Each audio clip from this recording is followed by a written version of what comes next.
আমি এখন দাঁড়িয়ে আছি ঝাড়খণ্ডের একটি স্টেশনে, কিন্তু বিশেষ ব্যাপার হচ্ছে এই স্টেশনটি ঝাড়খণ্ডে হলেও স্টেশনের সাইনবোর্ডের নামটি কিন্তু বাংলায় লেখা। চলুন দেখুন একবার। এই যে দেখতে পাচ্ছেন বিদ্যাসাগর বাংলায় লেখা। স্টেশনটির অ্যাকচুয়াল নাম হচ্ছে কারমাটার।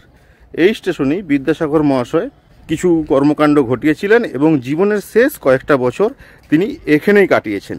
তার স্মৃতির উদ্দেশ্যেই এই স্টেশনটির নাম বিদ্যাসাগর করা হয়েছে। দেখুন, তার বিভিন্ন জীবনের কর্মকাণ্ডের ছবি এই স্টেশনের চারিদিকে আঁকা রয়েছে। আমরা বিদ্যাসাগর মহাশয়ের জীবনের একটা কাহিনী সবাই জানি। তিনি একটি স্টেশনে বসে আছেন, এক ডাক্তারবাবু ট্রেন থেকে নামছেন, কুলি কুলি বলে চিৎকার করছেন। কুলি না পাওয়ার পর একজন বয়স্ক ভদ্রলোক তার মালপত্র তুলে নেয় এবং রিক্সাতে তুলে দেওয়ার পর যখন টাকা দিতে যায় তখন তিনি তার পরিচয় জানতে পারেন বিদ্যাসাগর মশাই তার ব্যাগটা নিয়েছিলেন। সেই কর্মকাণ্ডটি বাস্তবে এই কারমাটার স্টেশনে ঘটেছিল। এই দেখুন, ছবির সাহায্যে সেটি ব্যাখ্যা করা আছে।